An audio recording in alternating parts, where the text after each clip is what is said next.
નમસ્તે વિદ્યાર્થી મિત્રો, આજે આપણે જોઈશું કે આપણે સ્ટેપર મોટરનું જે પ્રોગ્રામ છે 8051 સાથે કનેક્ટ કરવાનો એ કઈ રીતે લખીશું. તો સૌથી પહેલાં આપણે કેલ માઇક્રોવિઝનને ઓપન કરશું. કેલ માઇક્રોવિઝન ઓપન થયા બાદ આપણે નવો પ્રોજેક્ટ ઉપર જશું. ન્યૂ પ્રોજેક્ટમાં આપણે અહીંયા નામ આપશું સ્ટેપર મોટર. આ સ્ટેપર મોટરને નામ આપ્યા બાદ આપણે પ્રોજેક્ટને સેવ કરશું. ત્યારબાદ આપણું જે હાર્ડવેર છે 8089S52 એને સિલેક્ટ કરીશું અને ઓકે કરશું. ત્યારબાદ સ્ટાર્ટઅપ ફાઇલ એડ નથી કરવાની એટલે નો કરશું. ત્યારબાદ ન્યૂ ફાઇલમાં જઈ અને કંટ્રોલ V પ્રેસ કરશું એટલે આપણો પ્રોગ્રામ આવી જશે. કારણ કે આ પ્રોગ્રામ મેં કોપી ઓલરેડી કરી રાખ્યો છે એટલા માટે ડાયરેક્ટ કંટ્રોલ V કરવાથી આવી ગયો. આ જે પ્રોગ્રામ છે એની લિંક હું તમને ડિસ્ક્રિપ્શનની અંદર આપી દઈશ એટલે તમે ત્યાંથી આ પ્રોગ્રામ કોપી કરીને ડાયરેક્ટ પેસ્ટ કરજો. કારણ કે એની અંદર ટાઈપ કરવામાં બહુ ટાઈમ બગડે છે. તમે પ્રોગ્રામ સમજી શકો છો પોતાની રીતે. ટાઈપ કરવામાં ખૂબ જ ટાઈમ બગડતો હોવાથી મેં ડાયરેક્ટ અહીંયા પ્રોગ્રામ પેસ્ટ કર્યો છે.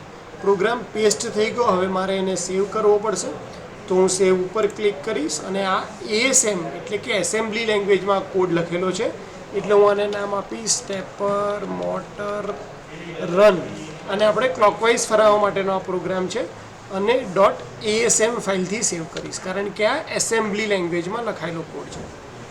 જેવું હું સેવ કરીશ એટલે એનો કલર ચેન્જ થઈ જશે. હવે મારે આ જે પ્રોગ્રામ લખેલો છે એને મારી ટાર્ગેટની અંદર સોર્સ ગ્રુપમાં એડ કરવાનો થશે. સોર્સ ગ્રુપમાં એડ કરવા માટે હું એડ એક્ઝિસ્ટિંગ ફાઇલ કરીશ. એડ એક્ઝિસ્ટિંગ ફાઇલ કરી અને આ જે પ્રોગ્રામમાં લખેલા હોય હું એમાં જઈશ, ઓલ પ્રોગ્રામ કરીશ. ઓકે, એટલે મને stepper મોટરનો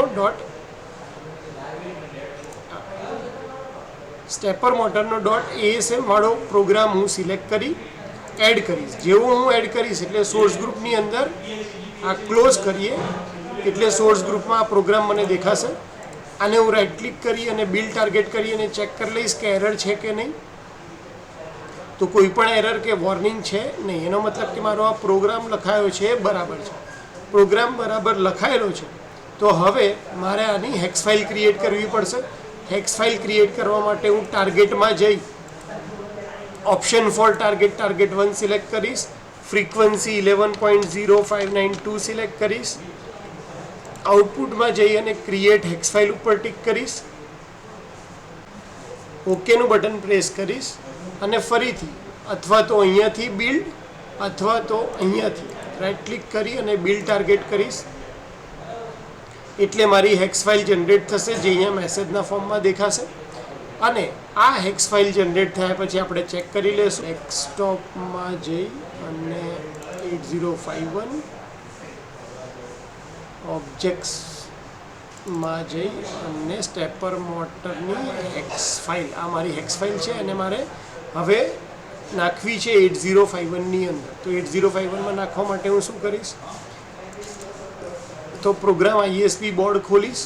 programme ISP board open કર્યા બાદ હું લોડ ફ્લેશમાં જઈશ અને આ જે સ્ટેપર મોટરની હેક્સ ફાઇલ છે એને સિલેક્ટ કરી ઓકે કરીશ અને ઓટોનું બટન ક્લિક કરીશ. કારણ કે અત્યારે મેં એને કનેક્ટ નથી કર્યું હાર્ડવેરને, તો હું હાર્ડવેરને કનેક્ટ કર્યા બાદ તમને આ વસ્તુ દેખાડીશ કે કારણ કે આ પ્રોસેસ આપણે દર વખતે રિપીટ કરી છે કે હાર્ડવેરમાં કનેક્ટ કર્યા બાદ તમારે ઓટો ઉપર ક્લિક કરો એટલે તમારો જે પ્રોગ્રામ છે એ હાર્ડવેરની અંદર ટ્રાન્સફર થઈ જશે અને જેવો હાર્ડવેરમાં ટ્રાન્સફર થઈ જશે એટલે તમે આને રન કરીને દેખાડશો. જે આપણે નેક્સ્ટ પાર્ટ જે છે એની અંદર જોશું કે હાર્ડવેર સાથે કનેક્ટ કર્યા બાદ આ કઈ રીતે ફ્લો થાય છે.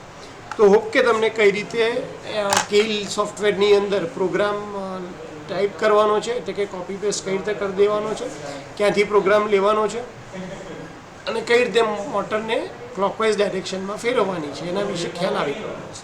શાંતિથી સાંભળવા માટે થેન્ક યુ સો મચ.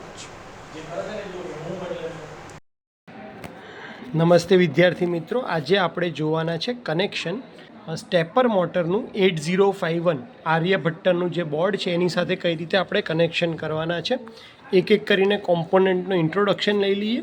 તો સૌથી પહેલાં આ જે તમને દેખાય છે આ છે આપણી સ્ટેપર મોટર અને એનો જે નંબર છે એ છે 28 BYJ48. 5 વોલ્ટ DC ઉપર ઓપરેટ થતી આ મોટર છે અને એનો જે શાફ્ટ છે એ આ બાજુ હોય છે. એટલે તમને આનો શાફ્ટ જે છે એ આપણે કંટ્રોલ કરવાનો હોય છે.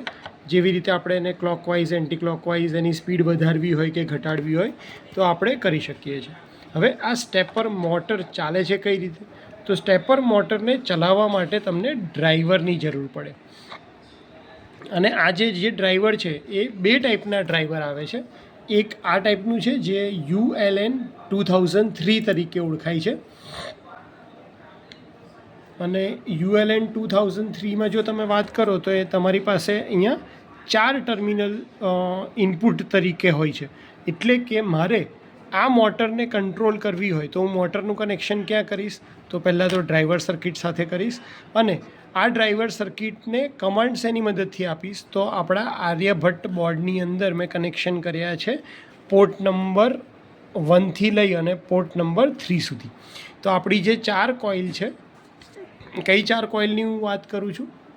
તો આ જે સ્ટેપર મોટર આપણી જે છે એના ટોટલ 5 વાયર તમને દેખાઈ રહ્યા છે. અહીંયા જે આ ઓરિજિનલમાં આપણે જોઈએ તો ટોટલ આ 5 વાયર છે. તો એ 5 વાયર કયા કયા છે? તો એ આપણા 5 વાયર છે આ રહ્યા. કોઇલ 1, કોઇલ 2, 5 વોલ્ટનો સપ્લાય, કોઇલ 3 અને કોઇલ 4. એટલે કે આ 4 કોઇલનો સપ્લાય, આ 4 ટર્મિનલ ઉપર આપણે જે રીતે પોઈન્ટ આપીશું, વોલ્ટેજ બેલેન્સ કરીશું, એ પ્રમાણે એનું રોટેશન, એની સ્પીડ આ બધું નક્કી થશે. એટલે આપણે બાય ડિફોલ્ટ અલગથી આને 5 વોલ્ટ આપવાની જરૂર નથી. કેમ? કારણ કે આપણી ડ્રાઈવર સર્કિટની અંદર એ અરેન્જમેન્ટ છે જ. તો આ જે ડ્રાઈવર સર્કિટ છે એની અંદર 5 વોલ્ટ મળી જશે જેવો આપણે એને સપ્લાય આપશું એવું જ. કારણ કે આ બોર્ડને કેટલા વોલ્ટનો સપ્લાય જરૂરી છે? તો આ વોલ્ટને અહીંયા 12 વોલ્ટનો સપ્લાય જરૂરી છે. 12 વોલ્ટ આપણે ક્યાંથી આપવાના છે? તો 12 વોલ્ટ આપણે આપશું આપણું જે આર્યભટ્ટ બોર્ડ છે એનું ધ્યાનથી તમે જુઓ તો અહીંયા લખ્યું છે કે 12 વોલ્ટ. એટલે આ જે 12 વોલ્ટ છે એ પોઝિટિવ ટર્મિનલ હું આપી દઈશ ડ્રાઈવર સર્કિટના પોઝિટિવમાં અને નેગેટિવ એટલે કે આ જે ગ્રીન કલરનો વાયર છે એ નેગેટિવ આપી દઈશ એના ગ્રીન કલર સાથે. તો આ રીતે આપણે ડ્રાઈવર સર્કિટને 12 વોલ્ટ આપી દીધા અને એટલા માટે એ 12 વોલ્ટમાંથી જ VCC 5 વોલ્ટ એક આ જે તમારા કેબલ છે 5 કેબલ એને મળી જશે. બાકીના 4 કેબલને ઇનપુટ ક્યાંથી મળવાના છે? તો અહીંયાથી આપણે આ 4 કેબલ કે જે પોર્ટ 1નો 0 નંબરની પિન, 1 નંબરની પિન, 2 નંબરની પિન અને 3 નંબરની પિન જે છે ત્યાંથી જ ઇનપુટ આપણે આ ડ્રાઈવર સર્કિટને આપીએ છીએ. એટલે હવે શું થઈ ગયું? તો કે આપણી જે સ્ટેપર મોટર છે એ ચાલે છે શેની મદદથી? તો કે આ ડ્રાઈવરને સપ્લાય ક્યાંથી આપીએ છીએ? આપણે આર્યભટ્ટ બોર્ડમાંથી આપી દીધો અને એ આર્યભટ્ટ બોર્ડ આ જે સ્ટેપર મોટરને જરૂરી સપ્લાય છે એ આપી દેશે અને એની સ્પીડ અને સ્ટેપ્સને કંટ્રોલ કરવા માટે આપણને 4 કોઇલને 4 ઇનપુટ આપવા પડે. તો એ 4 ઇનપુટ આપણે અહીંયા ક્યાંથી આપીએ છીએ?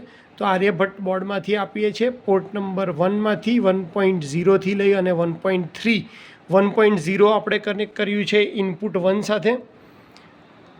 અહીંયા તમને ઇનપુટ 1, ઇનપુટ 2, ઇનપુટ 3, ઇનપુટ 4 દેખાશે. તો એ ઇનપુટ 1.0 સાથે ઇનપુટ 1.2 આપણે કનેક્ટ કર્યું છે આપણા પોર્ટના 1.1 સાથે. એવી રીતે 1.3, 1.2 સાથે અને 1.4 અહીંયા એ આપણે કનેક્ટ કર્યું છે પોર્ટના 1.3 સાથે. તો આવી રીતે સ્ટેપર મોટરનું તમારે કનેક્શન કરવાનું છે અને ત્યારબાદ જેવો તમે સપ્લાય આપશો આપણા આર્યભટ્ટ બોર્ડને એટલે તમારી જે સ્ટેપર મોટર છે એ રોટેટ થવા લાગશે. એટલે એના માટે કોડ બી લખીને તમારે આર્યભટ્ટ બોર્ડમાં પહેલાં કોડ ટ્રાન્સફર કરી દેવો પડે. કોડ સાચો લખ્યો હશે તો તમારી આ જે મોટર છે એ ફરવાનું ચાલુ કરશે. જો અહીંયા મેં USB કેબલ થ્રુ આપણા આર્યભટ્ટ 8051 બોર્ડને જેવો સપ્લાય આપ્યો તો આપણી જે સ્ટેપર મોટર છે એ તમે જોઈ શકો છો કે એ રોટેટ થઈ રહી છે. બરાબર. મેં પ્રોગ્રામ એવી રીતે રાખ્યો છે કે અત્યારે એ પહેલાં જો હમણાં એન્ટી ક્લોકવાઇઝ ફરતી હતી, હવે ક્લોકવાઇઝ ફરે છે. તો આવી રીતે જો તમારા આર્યભટ્ટ બોર્ડમાં પ્રોગ્રામ તમે પ્રોપર કરેલો હશે, આ તમને ઇનપુટ દેખાઈ રહ્યા છે, 4 ઇનપુટ જે LED ગ્લો થઈ રહી છે, તો એ પ્રમાણે પ્રોપર પ્રોગ્રામ હશે તો તમારી પણ સ્ટેપર મોટર આ રીતે રોટેટ થતી તમને દેખાશે. તો હોપ કે તમને હાર્ડવેર કનેક્શન વિશે પ્રોપર ખ્યાલ આવી ગયો હશે કે કઈ રીતે આપણે આર્યભટ્ટ બોર્ડની સાથે જે સ્ટેપર મોટર છે એનું કનેક્શન કરવાનું અને એનું ડ્રાઈવર કઈ રીતે યુઝ કરવાનું. આવું જ એક બીજું ડ્રાઈવર છે કે જ્યાં તમે અહીંયા આ જે સ્ટેપર મોટરના આપણા 5 પિન છે, સ્ટેપર મોટરની પિન એ તમે આની સાથે કનેક્ટ કરી અને અહીંયા અલગ ઇનપુટ 4 આપી અને VDD એટલે અલગથી સપ્લાય અને ગ્રાઉન્ડ આપીને પણ તમે આ ડ્રાઈવરને યુઝ કરી શકો છો. તો સ્ટેપર મોટરને યુઝ કરવા માટે આ ટાઈપનું ડ્રાઈવર અથવા તો આ ટાઈપ બેમાંથી કોઈ પણ એક ટાઈપનું ડ્રાઈવર તમે યુઝ કરી અને વાપરી શકો છો. આની પ્રાઇસ પણ બહુ સિમ્પલ હોય છે. ડ્રાઈવર બંને 45 થી 50 રૂપિયાની આજુબાજુ આવી જતા હોય છે અને જે સ્ટેપર મોટર છે એ તમને 80 થી 90 રૂપિયાની આજુબાજુ પડતી હોય છે. આ જે આપણો વિડીયો છે એક્સપેરિમેન્ટનો, એની નીચે જ મેં ફોલ્ડરની અંદર આના કોડ સી કોડ અને હેક્સ કોડ બંને નાખેલા છે, તો એ તમને જોઈ લેવા માટે વિનંતી છે. Thank you so much.